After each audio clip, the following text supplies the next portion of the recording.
Last time test page लिखने के लिए दिए थे, पूरी वेबसाइट के लिखने, ठीक है, टेस्ट पेज बहुत बड़े बच्चों ने पूरी वेबसाइट के नहीं लिखी, इसलिए लिखे सब। एक बार ओवरऑल चेक करते हैं कुछ होता है। तो demo login page Priyanka review by कोई to verify the login functionality of login page. Login page ठीक है।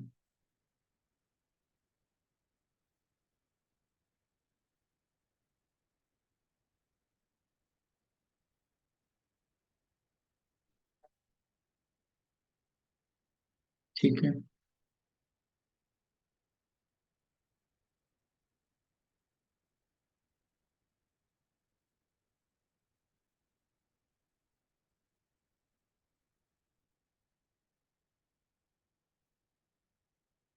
मैसेज शॉर्ट में नहीं लिखना है, ठीक है, प्रॉपर लिखना है प्रियंका।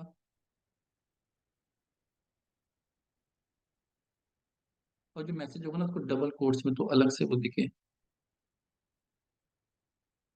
बाकी टेस्ट पेज ठीक है।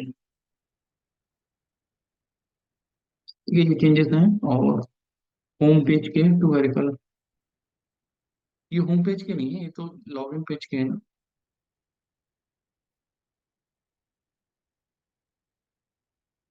नहीं नहीं नहीं, होम पेज में सिर्फ होम पेज के आएंगे, लॉगिन के नहीं आएंगे। ये नहीं आएगा, ठीक है। एक बात कर देता हूँ। हाँ डिलीट कर। ये P2 ठीक है, P1 P2 डिसाइड करिए।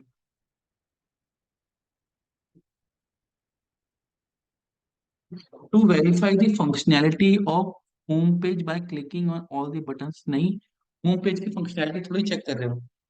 फंक्शनैलिटी किसकी, ऐड टू कार्ट बटन की। होम पेज की फंक्शनैलिटी नहीं, फंक्शनैलिटी किसकी, ऐड टू कार्ट की। ऐड टू कार्ट फंक्शनल है, चेक करना है ना, होम पेज में चेक करना है इसमें। टेस्ट के डिस्क्रिप्शन क्या आएगा, to check the functionality of add to cart button. Clear, इसको करेक्ट करेंगे। अब ये बटन में भी आपको बटन के नंबर देने पड़ेंगे, 1 to 6 button, from 1 to 6, clicking on all the buttons. नहीं देखो यहाँ पे स्टेप्स में गलत लिख दिया आपने। डायरेक्टली कैसे क्लिक कर पाऊंगा, अगर मैं स्टेप्स इसको फॉलो करूँ, मुझे ये वेरीफाई करना है, click on all the buttons, click on all add to cart button. अब ऐड टू कार्ट बटन कहाँ है मुझे कैसे पता लगेगा, मैं यहाँ तक तो पहुंचा ही नहीं हूँ अभी। प्रियंका, इस स्टेप तक पहुंचने से पहले जो जो स्टेप करने हैं ना, वो भी लिखने हैं। Clear, enter correct user name, correct password, click on this button. जब बटन पे आ जाएगा स्टेप में 3, वो स्टेप्स बढ़ते जाएंगे आपके, ये स्टेप्स 3 4 10, वेबसाइट में आगे जाते जाओगे स्टेप्स बढ़ते जाएंगे। हमें बिल्कुल, हाँ, ये सारे काउंट वो करने हैं जो हमें चाहिए वहां तक पहुंचने तक।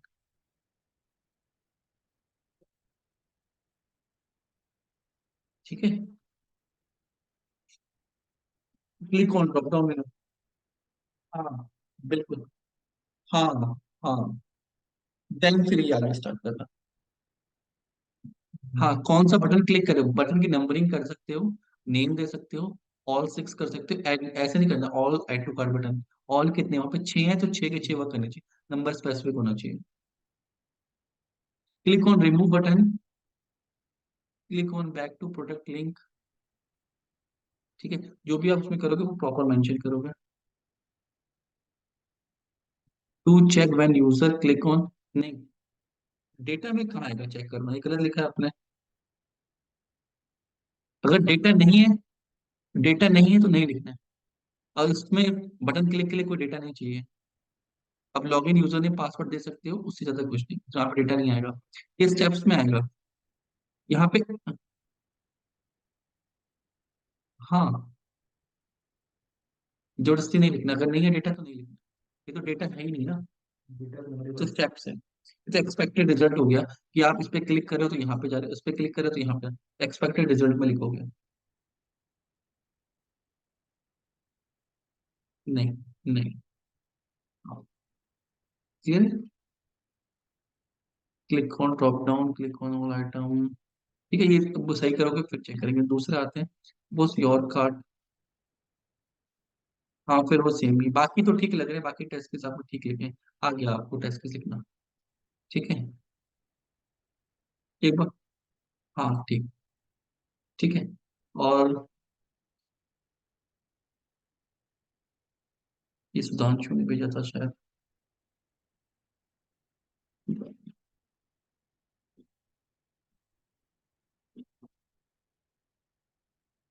P1 P2 डिस्कस करेंगे अभी। P1 क्या होता है, P2 क्या होता है।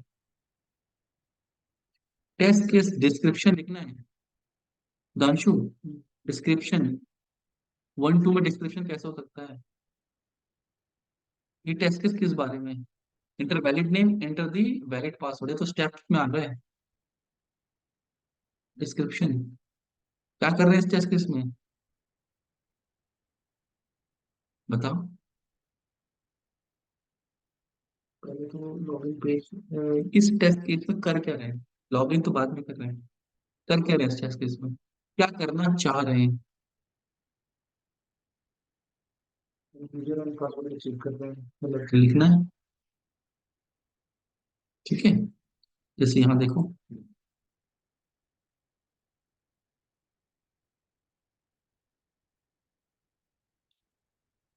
एक तो कर रहे हैं, to verify login functionality using correct user name and password. Login functionality को चेक कर रहे हैं ना, करेक्ट यूजर नेम और पासवर्ड का यूज करके। ये क्या है, डिस्क्रिप्शन। ये डिस्क्रिप्शन है, ये स्टेप ऊपर। क्लियर। ये चेंज करने सारे। Clickable need to verify that hamburger button item is clickable with all the functionalities. ठीक है, ये डिस्क्रिप्शन चेंज करना है। स्टेप्स। ठीक है, enter the valid URL steps में आएगा। वैलिड यूआरएल प्री कंडीशन है। ठीक है, एंटर द वैलिड यूआरएल नहीं है। वैलिड यूआरएल, आपके पास एक यूआरएल वैलिड होना चाहिए। एंटर कौन करेगा, एंटर तो जो टेस्ट वो करेगा। टेस्ट डेटा, ठीक है। Post condition, message should be display in login, नहीं। एरर मैसेज आएगा, रैट में आएगा error message should be displayed. Invalid user name, invalid user name नहीं आता है। क्या आता है, जब हम इनवैलिड यूजर नेम और वैलिड पासवर्ड लिखेंगे, क्या जो स्पेसिफिक बताया था ना मैंने, एरर स्पेसिफिक लिखनी है। अभी तो लॉगिन कर देगा, मैं गलत लिख दूं, ये आता है।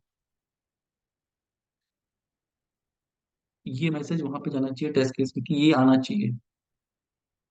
क्लियर। जैसे इसमें लिखा था, आपको टेस्ट केस में ज्यादा चेंजेस करने पड़ेंगे। Test data see user unable to login, expected result. Post condition उसको मिला के लिख सकते हो, कंपनी में जाता है एक्सपेक्टेड रिजल्ट में भी आप ये लिख सकते हो। एरर मैसेज दोनों कंबाइन करके लिख सकते हो। ठीक है, एक्सपेक्टेड और पोस्ट। फिर टेस्ट केस को रन करके देखना है, पास हो रहे हैं फेल हो रहे हैं, उसका अपडेट यहाँ पे करना है। एक्चुअल रिजल्ट में जो हो रहा है, यूजर कर पा रहा है लॉगिन या नहीं कर पा रहा है, जब आप टेस्ट केस को रन करोगे। तो मैंने एक्सपेक्टेड लिखा है, ठीक है। एक्सपेक्टेड तो आप चाह रहे हो, एक्चुअल जो हो रहा है। मैं चाह रहा हूँ पंखा ऐसे घूमे, चला के देखूंगा ना कि ऐसे घूम रहा है नहीं घूम रहा है।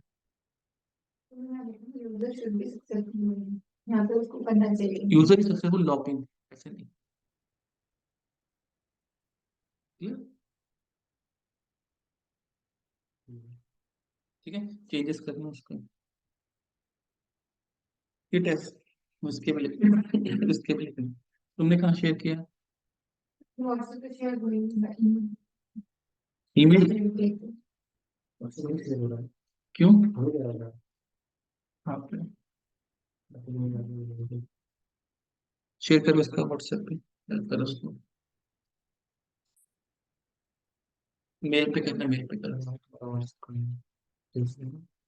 ठीक है, वेट करते हैं, एक और आ रहा टेस्ट केस के बाद स्टार्ट करें। मेन टेस्ट केस ये, बाकी थ्योरी तो खास नहीं है इसमें जाने। ठीक है, डॉक्यूमेंट में जाओ, कहाँ पर रखी हुई है, कौन सा है? ऊपर वाला। ठीक है, सही है।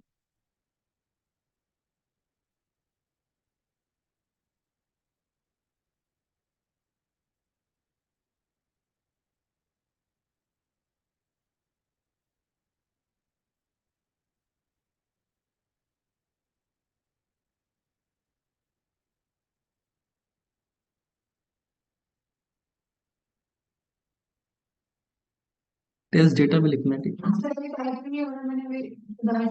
ये नीचे आ रहा है ना, इसमें वाइट कर रखा है आपने, ये आ रहा है, डेटा वाइट कर रखा है।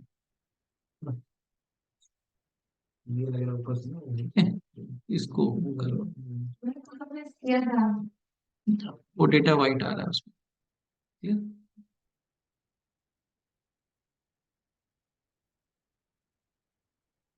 ठीक है, टेस्ट केस तो ठीक है आपके।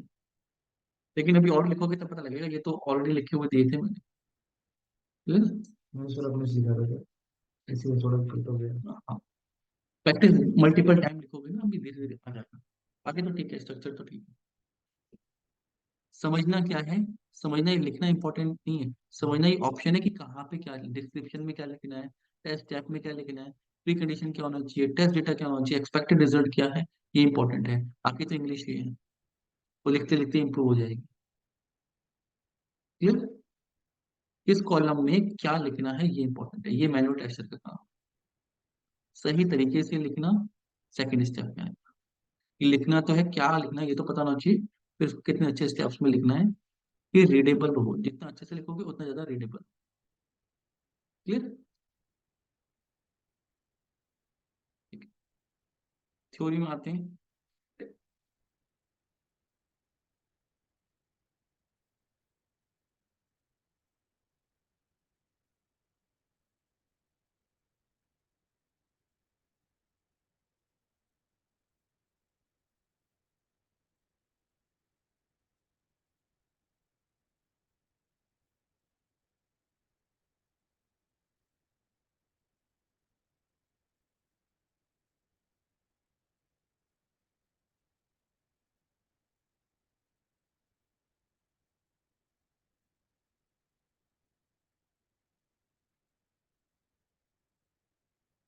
ठीक है, types of black box testing, हम ब्लैक बॉक्स टेस्टिंग ही कर रहे थे। आपको ये चीज समझा रहा था मैं कि टेस्ट केस लिखते समय आपको इन चीजों का भी ध्यान देना है। जब भी सॉफ्टवेयर मिलेगा, स्टेट भी देखनी है, यूज केस भी देखना है। ठीक है, टेस्ट केस बनाते समय और भी चीजों का ध्यान देना है। टाइप ऑफ टेस्टिंग और डिसाइड फंक्शनल। ठीक है, अभी आते हैं इस पे। एक मैं टेक्निक्स ऑफ सिखा दूँ आपको फिर। चलो इस पे आते हैं, यही ठीक है, सीरीज वाइज पढ़ते हैं। अब ब्लैक बॉक्स टेस्टिंग, जो हम टेस्टिंग कर रहे हैं, कैसे टेस्टिंग है, ब्लैक बॉक्स है।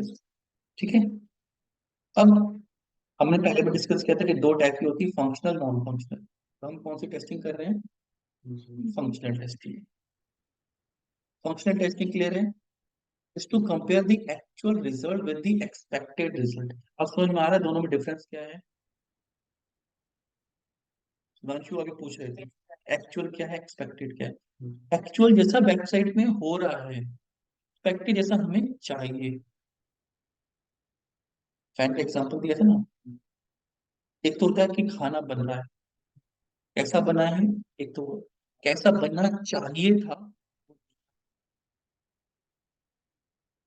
ये कोई खाना बना रहा है तो उसने सही बनाया नहीं बनाया, एक्चुअली में कैसा बना है, एक तो वो एक्चुअल रिजल्ट है। एक्सपेक्टेड क्या है कि मैं कैसा बनना चाह रहा था, मैं चाहता था कि बहुत ज्यादा स्पाइसेस बने, या बहुत ज्यादा कोई स्वीट है तो स्वीट डिश टाइप बने। वो क्या है, एक्सपेक्टेड। और कैसा बना है वो टेस्ट करके पता लगेगा।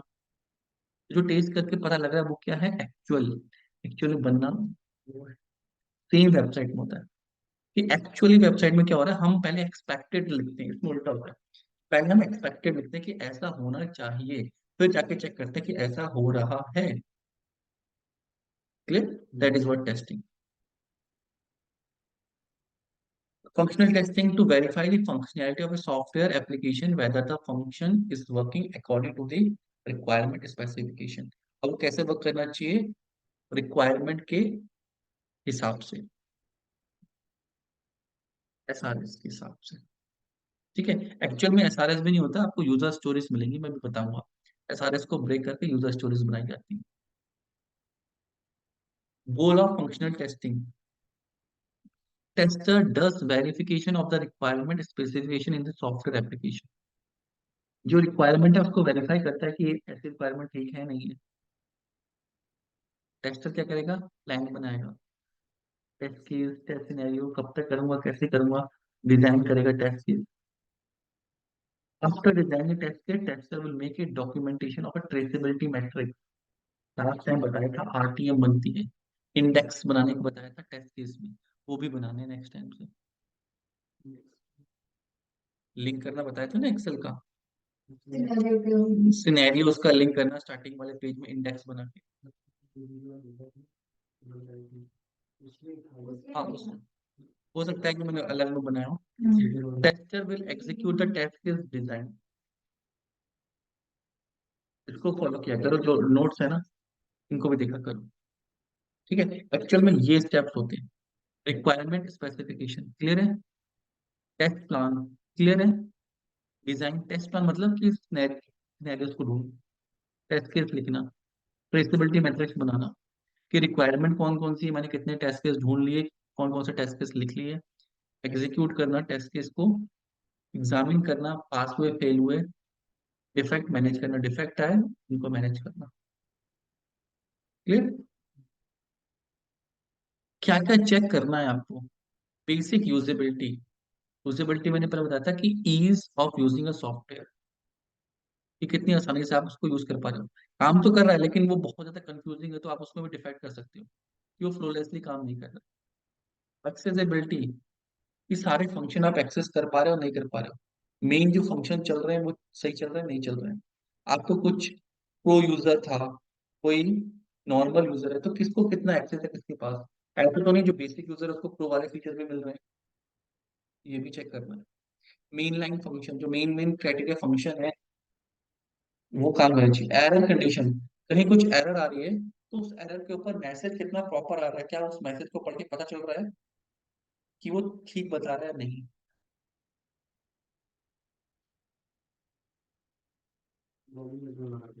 लॉगिन में जो, क्योंकि लॉगिन में हो सकता है कुछ कॉम्प्लिकेटेड हो, वहां पे कुछ और ऑप्शन आ रहा हो। क्लियर? तो ये चार चीज आपको चेक करनी होती है ऐसे टेस्ट। अब कंपनी में क्या होती है, अलग अलग टाइप की टेस्टिंग्स होती है, फंक्शनल टेस्टिंग अलग अलग टाइप की होती है। कौन कौन सी होती है एक करके डिफाइन करते हैं। यूनिट टेस्टिंग, पहले भी बताया था यूनिट टेस्टिंग, कि जब किसी पार्टिकुलर कंपोनेंट को टेस्ट करना होता है इंडिविजुअली, एक यूनिट टेस्टिंग होती है जो डेवलपर करते हैं, अपना कोड लिखते हैं उसको टेस्ट करते हैं। ये दूसरी होती है स्मोक टेस्टिंग, स्मोक को बोलते हैं बिल्ड, याद रखना बहुत इंपॉर्टेंट है, बिल्ड वेरिफिकेशन टेस्टिंग। बिल्ड क्या होती है, जब भी कोई भी डेवलपर कोड लिखता है तो वो अपने डेस्कटॉप पे लिखता है, ऐसे ही मल्टीपल डेवलपर्स अपने अपने डेस्कटॉप पे कोड लिख रहे होंगे, वो उस कोड को कंबाइन करके सर्वर पे भेजते हैं। सर्वर पे भेजने के प्रोसेस को हम बोलते हैं बिल्ड। सर्वर पे एक कॉमन रिपोजिटरी में अपने कोड को चेक इन करते हैं, उस रिपोजिटरी का कोड एक किसी भी डोमेन सर्वर पे, अपने इंटरनल सर्वर पे होस्ट कर देते हैं। तो जब वो उस काम को कर देते हैं उसको बोलते हैं कि बिल्ड पहुंच गई है। बिल्ड करना पड़ता है एनवायरमेंट। क्लियर? क्लियर है? सपोज मैं कह दूं कि सॉस डेमो वेबसाइट पे मैंने बिल्ड लगा दी है। कौन सी? उसमें पेमेंट गेटवे बना दिया मैंने। पेमेंट गेटवे नहीं है उसमें भी। पेमेंट कुछ डेवलपर ने मिलकर पेमेंट गेटवे बना दिया, और वो बिल्ड पास हो गई, कंप्लीट हो गया। चेक करो जाके। तो सबसे पहले आप टेस्ट करने नहीं जाओगे उसको, आप चेक करने जा रहे हो क्या वो मॉड्यूल इनेबल हो गया है वहाँ, क्या वो टेस्टिंग करने लायक हो गया है। एक सिनेरियो रन करके देख रहे हो क्या वो काम कर रहा है। That is called build verification testing. Testing नहीं कर रहे हैं, जो बिल्ड आई है नहीं, वो कोड पहुंच गया उसको टेस्ट करते हैं, क्या बोलते हैं उसको? Smoke testing.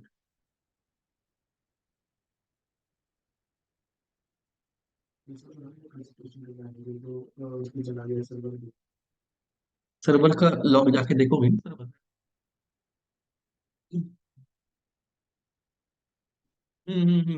उसकी सर्वर पे आपको एक यूआरएल मिल जाता है, यूआरएल पे आप जाके देखते हो। जैसे सॉस डेमो का यूआरएल दिया है ना मैंने, सर्वर का यूआरएल मिलता है। आपको कुछ नहीं करना है, वो यूआरएल आपको मिलेगा। क्योंकि एक सर्वर नहीं होता है, मल्टीपल सर्वर होते हैं।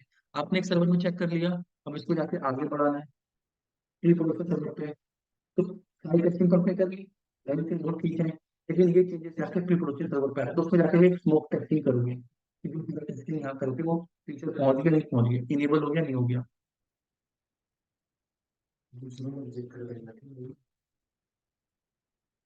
सो बोलते हैं बिल्ड वेरिफिकेशन टेस्टिंग।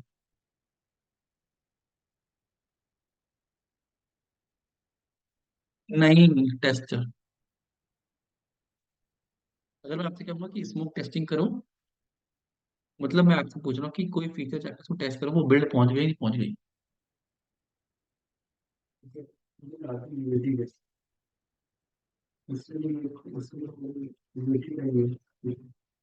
यूएटी अलग चीज होता है। यूएटी मतलब एंड टाइम, बाकी आगे डिस्कस करते हैं। ठीक है। ये types of testing. Next is sanity. Sanity involves the high level business scenario is working correctly. Sanity testing is done to check the functionality, bug fixes. Sanity is a little advanced than smoke testing. Sanity में हम P1 P2 चला के देखते हैं। ठीक है। और कोई भी डिफेक्ट आए थे, हमने कोई मॉडल चेक किया, हमने सारा चेक कर लिया, उसमें तीन चार डिफेक्ट आ गए, हमने डिफेक्ट किसको दे दिए? डेवलपर को दे दिए, उसने सही किए। ठीक है। तो उस मॉड्यूल में फिर से हमें वो डिफेक्ट तो चेक करते हैं, चले मेन फंक्शनैलिटी भी चेक करते हैं, तो जो बग फिक्सेस किए उसकी वजह से कोई एरर तो नहीं आ गया। उसको बोलते हैं क्या? सैनिटी। क्लियर। नेक्स्ट है रिग्रेशन। रिग्रेशन का मतलब होता है कि मैंने कोई बहुत बड़ा कोड चेंज कर दिया, उसका इम्पैक्ट और जगह पे भी पड़ेगा। तो मुझे अपना नया मॉडल तो चेक करना ही करना है, पुराने जो मॉड्यूल पास हो चुके हैं उन पे भी चेक करना है। अब एग्जांपल समझो। ड्यूकेट है, 20 क्लासेस हैं। ठीक है। मैंने यहाँ पे तीन स्विच दिख रहे हैं। मैंने यहाँ पे इलेक्ट्रिशियन को बुलाया, मैंने कहा एक स्विच काम नहीं कर रहा है, उसको सही कर दो। वो सही करके चला गया, अब मुझे चेक भी तो करना है। तो मैं यहीं पे आके इसी में क्या करूंगा, वो स्विच दबा के देखूंगा क्या चला रहा हूँ, फैन चल रहा है चल रहा है। जब से तक क्या होगा कि एक दो और साइड पे देख लो कहीं वो तो बंद नहीं हो गए। इसको बोलते हैं क्या? सैनिटी। उसी एरिया में करना है। इसका इम्पैक्ट दूसरे में तो नहीं पड़ेगा। ऐसा होता है? नहीं होगा। इस स्विच का इम्पैक्ट दूसरी जगह पड़ेगा, नहीं पड़ेगा। क्या मुझे दूसरे रूम में जाके चेक करने की जरूरत है? नहीं। समझ रहे हो? ऐसे ही सॉफ्टवेयर में मॉड्यूल्स बने होते हैं। इस मॉड्यूल में क्या प्रॉब्लम आई है, वो किससे इंटरलिंक है? क्लोज से इंटरलिंक है। सैनिटी दोबारा से वो चीजों पे होगा। रिग्रेशन बड़ा चीज है। उस एक कमरे की लाइट नहीं जल रही थी, पूरी लाइट ही चली गई। बुलाया, वो कह रहा कि मेन लाइन से खराब है। वो गया वहां, सब कुछ खोला, सही किया, आ गया। अब मैंने इस कमरे की तो चेक की इसके जो रिलेटेड कमरे हैं जहां से वो एमसीबी कनेक्टेड है उसमें भी करनी पड़ेगी। तो लगा इसका तार जोड़ दिया, उसका छोड़ दिया। That is called regression. कोई बड़ा चेंज आना था, उसका इम्पैक्ट एनालिसिस करना पड़ेगा, कहाँ कहाँ रिफ्लेक्टेड करना। क्लियर।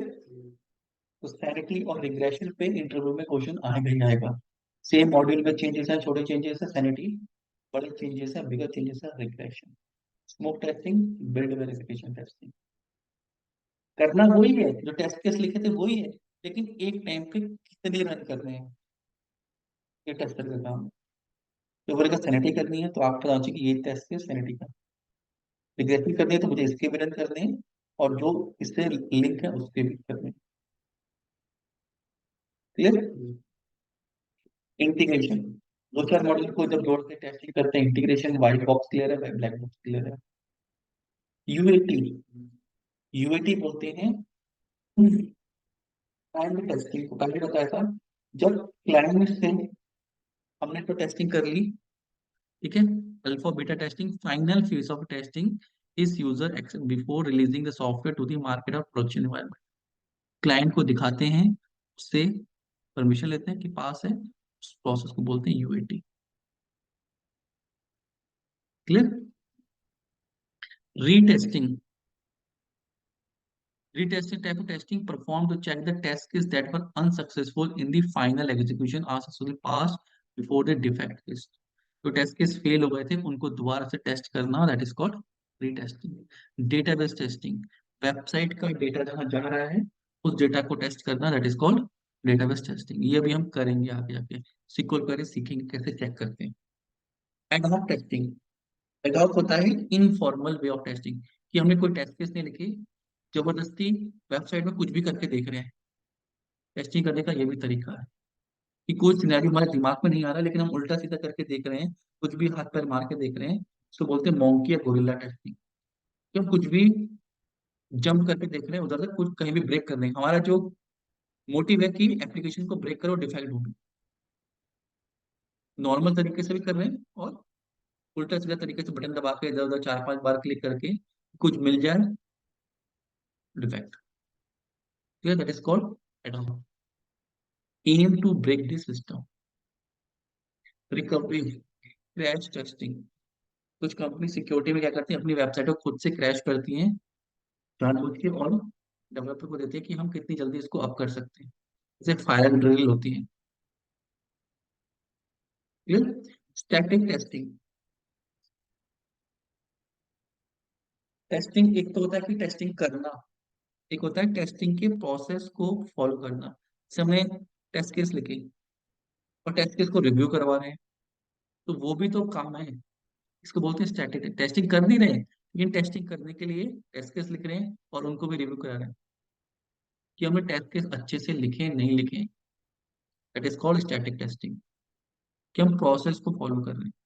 कंपोनेंट, इंडिविजुअल कंपोनेंट को चेक करना, ग्रे बॉक्स टेस्टिंग व्हाइट और ब्लैक बॉक्स का मिक्स है। बेसिकली आपको क्या याद रखना है इसमें, रिग्रेशन, यूएटी, स्मोक, सैनिटी, ये चीज आप करोगे। डिफरेंट टाइप की testing.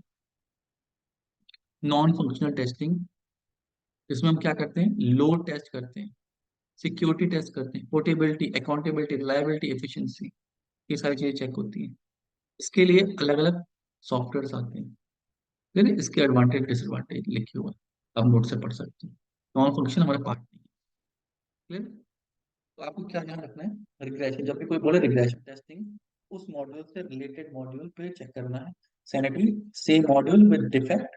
Smoke, build verification testing. UAT, client को डेमो देके पास कराना है, that we can merge it. Clear.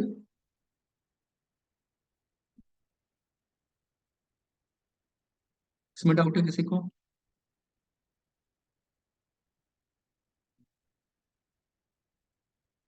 Sanity मतलब सेम मॉड्यूल में डिफेक्ट नहीं। क्लियर। कोई डिफेक्ट आए थे आपने सही करवाए, उसका भी इम्पैक्ट होगा, डिफेक्ट में भी तो कोड चेंज हुआ है। याद रखना, ये जो एग्जांपल दिया था कि स्विच में अगर कोई सही करके गया है तो हो सकता है एक सही कर गया दूसरा वाला बंद कर गया, ऐसा भी होता है। नो लेवल नहीं, लो लेवल अलग होता है। ठीक है। हाँ, माइनर और major changes, minor changes same module के अंदर आए हैं, उससे रिलेटेड एरिया में चेक करूंगा।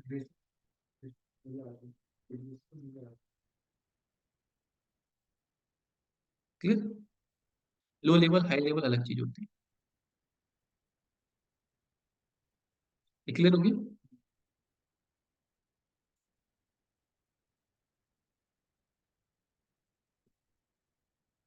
Types of functional non functional testing, ये भी पहले भी पढ़ा था, इसी का एरिया में आता है। ठीक है।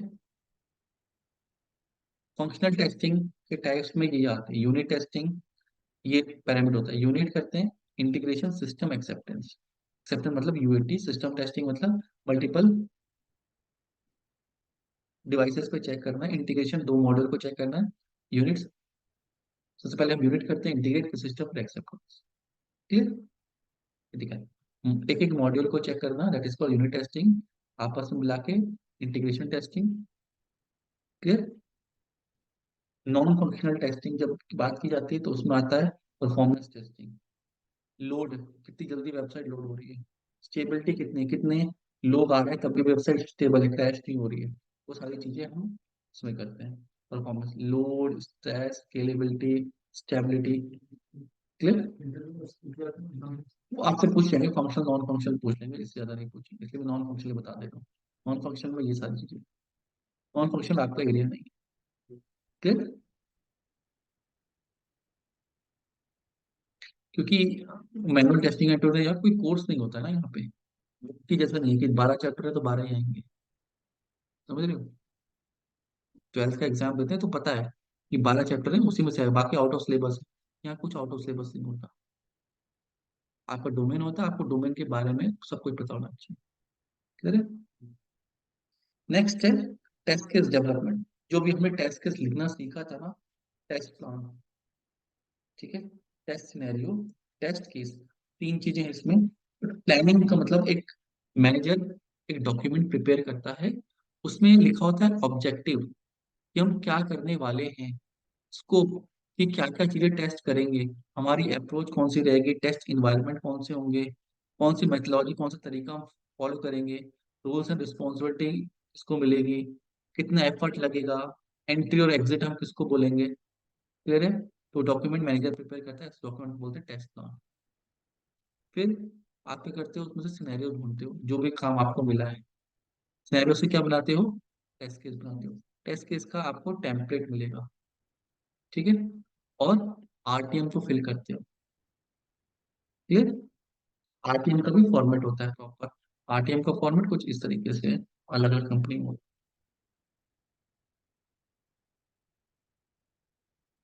Like this.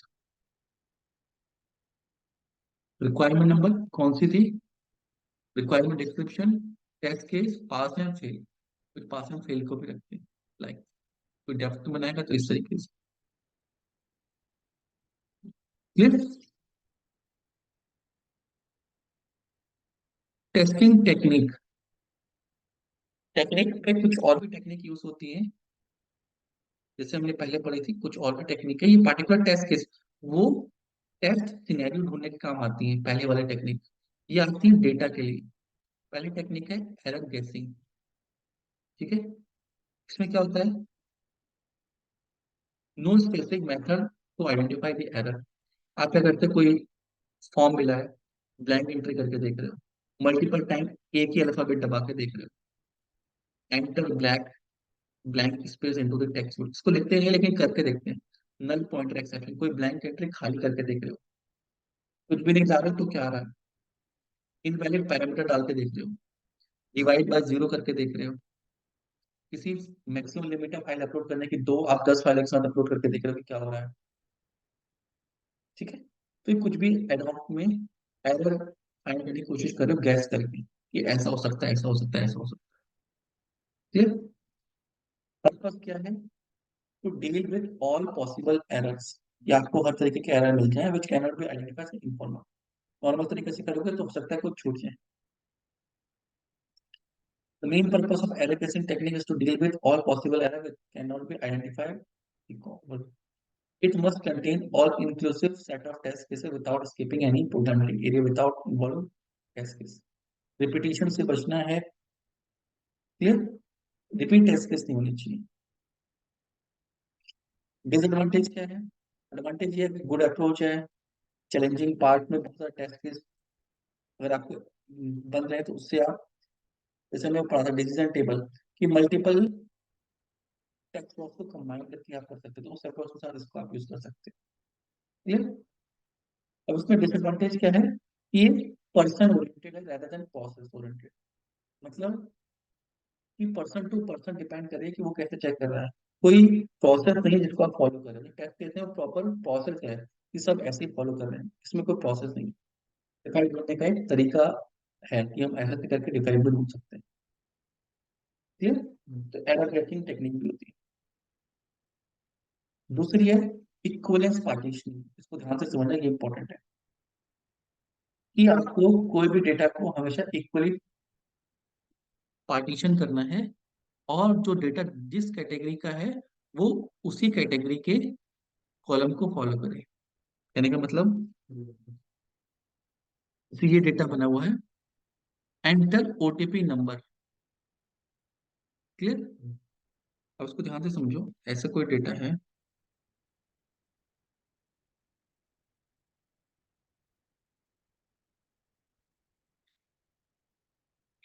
Suppose OTP support करेगा 6 नंबर को। ठीक है, 6 डिजिट का ओटीपी है। अब 5 से नीचे नहीं लेगा, 6 से ज्यादा नहीं लेगा। ठीक है, सिर्फ 6 डिजिट को लेगा। तो अब इसके फॉर्मेट कैसे बनेगा, ध्यान से समझना इसमें।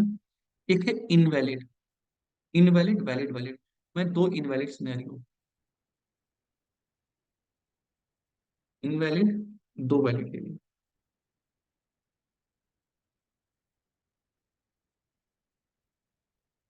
ठीक है, एक इनवैलिड में ले रहा हूँ नंबर,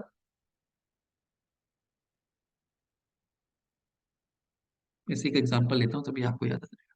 ठीक है, टेस्ट केस बना रहे हैं यहाँ पे। यहाँ पे जो कंडीशन है वो है डिजिट ग्रेटर देन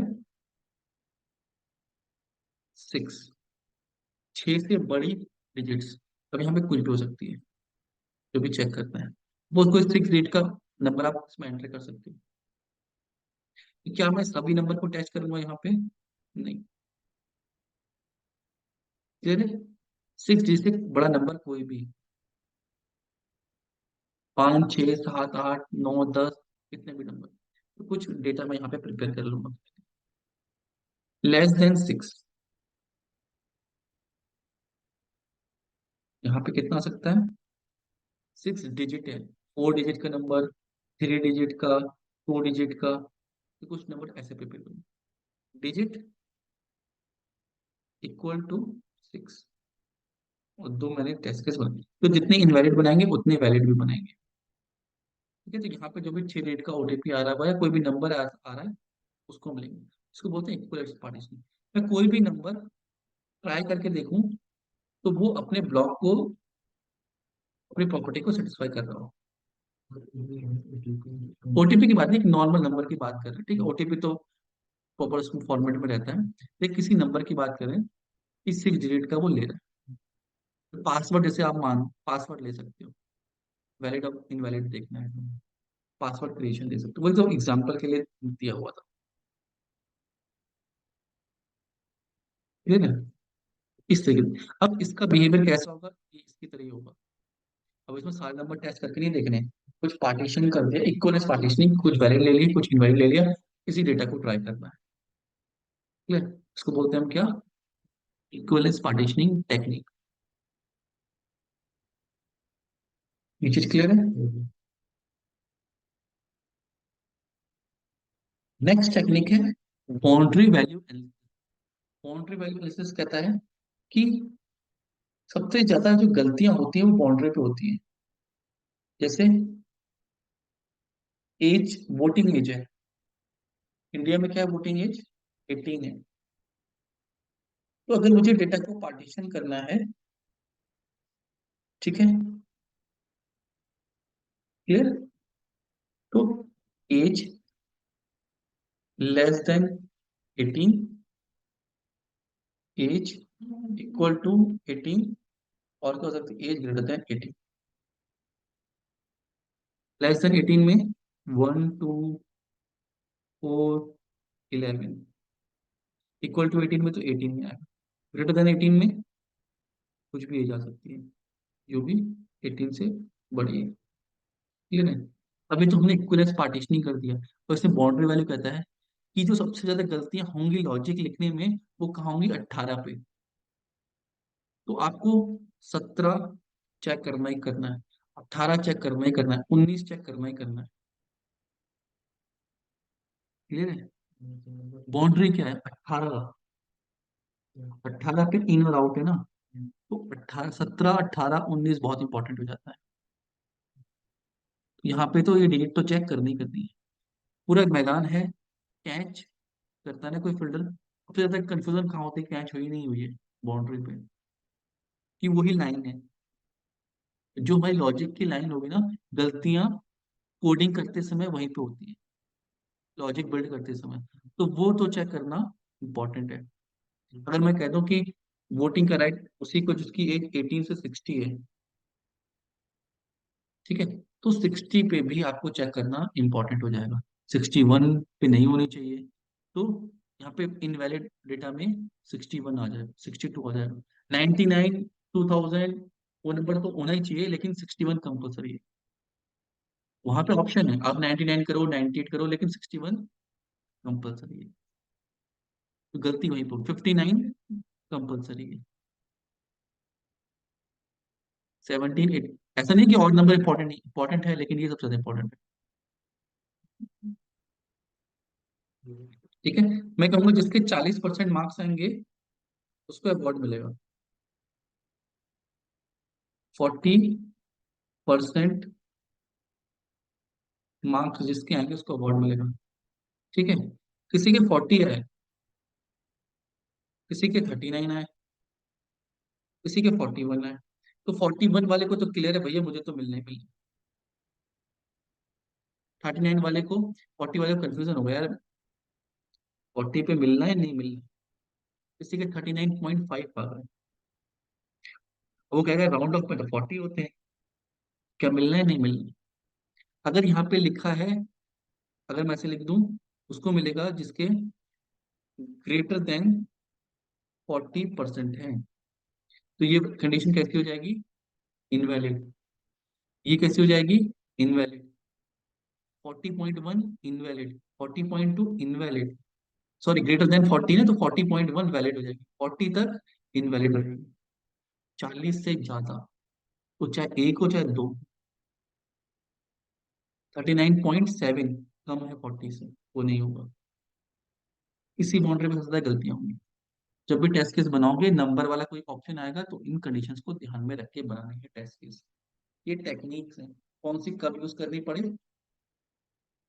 कौन सा सॉफ्टवेयर मिले वहां पे यूज हो रही हो, नहीं हो रही, हो सकता है कि यूज ना भी हो कभी, आपको करना, बट हो सकता है यूज। ये थ्योरेटिकल कंडीशन से हम क्या बोलते हैं, बाउंड्री वैल्यू।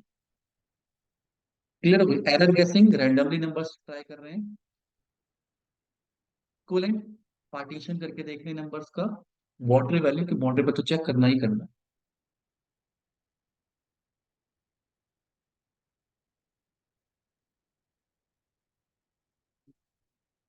क्लियर है। फिर हमने पढ़ा था टेस्ट मैनेजमेंट।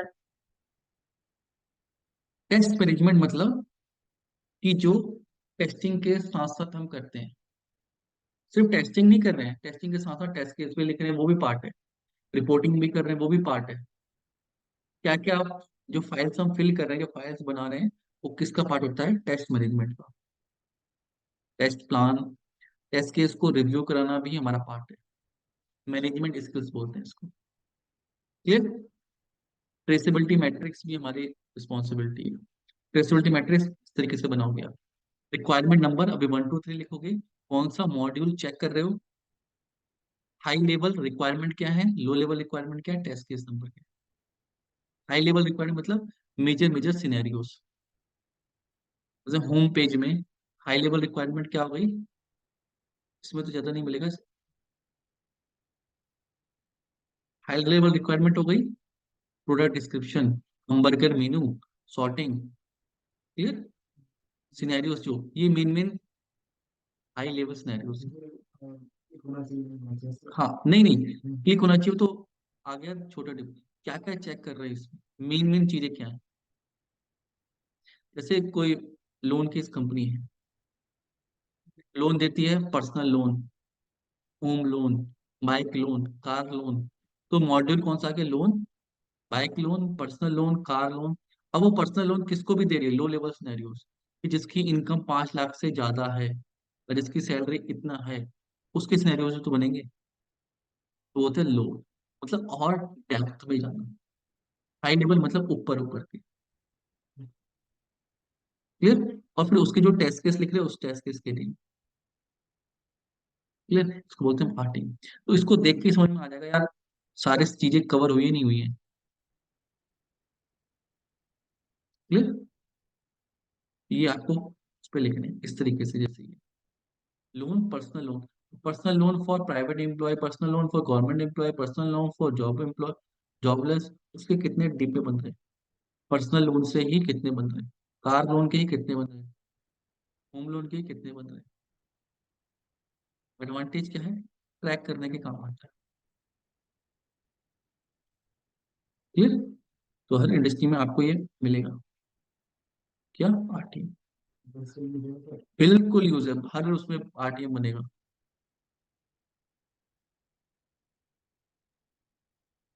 क्लियर हो गई, कोई डाउट है इसमें, ठीक है। पहले इतना करना, फिर आगे डिफेक्ट और प्रॉपर्टीज को पढ़ेंगे। इसका टेस्ट केस नहीं लिखना, हाँ हाँ, आरटीएम फॉर्मेट है, ठीक है, ऐसे बना के आरटीएम, ये नहीं नहीं, टेस्ट केस के नाम आएंगे बस। जैसे 2.1.1 लिखा है, आप टेस्ट केस का नाम लिखोगे, जैसे ऐसे टेस्ट केस का नहीं, आपके हर टेस्ट केस में फर्स्ट शीट में एक आरटीएम होनी चाहिए, क्लियर। ये तो नहीं, फर्स्ट आरटीएम होनी चाहिए, टेम्पलेट उसका ये रहेगा, रिक्वायरमेंट नंबर, रिक्वायरमेंट 1 2 3 डाल सकते हैं, मॉड्यूल नेम लॉगिन हो गया, लॉगिन में तो एक ही सिनेरियो है। रिक्वायरमेंट 2 होम हो गया, होम पे अलग अलग रिक्वायरमेंट है, जैसे ये वाला, अब इसके अंदर बहुत सारे टेस्ट केस बनेंगे, इसके अंदर बहुत सारे टेस्ट केस, इसके अंदर बहुत सारे टेस्ट केस।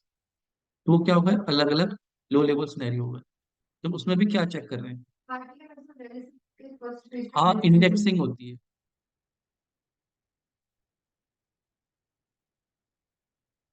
बताया जब, तो ये भी तो बता रहा हूँ मैं।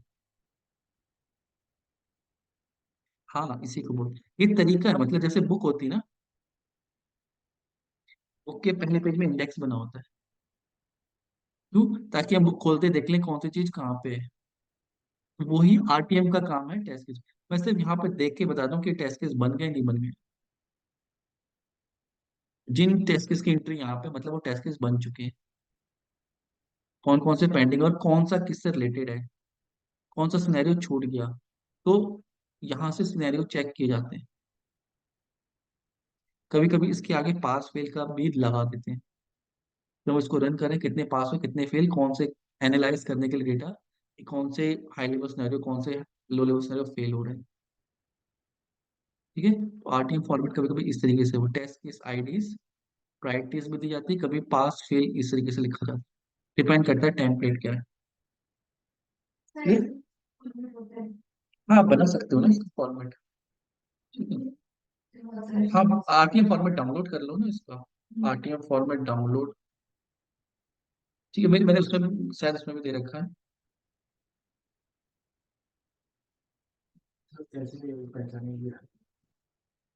Main main scenarios, main scenarios, अब इसमें मेन सिनेरियोस क्या है, ये बटन काम करना चाहिए, अब ये A to Z कर रहा है, Z to A कर रहा है, ये लो लेवल हो गए और डेप्थ में चले गए हम। फिल्टरिंग क्या हो गया, मेन, और इसकी जो ये 4 ऑप्शन होगा ये लो लेवल होगा, ठीक है, क्लियर है। पहले इतना ट्राई करना, फिर नेक्स्ट में डिफेक्ट पे आएंगे, क्लियर। नेक्स्ट वीक में हो जाएगा ये, एजाइल और ये पढ़ के कर लेंगे।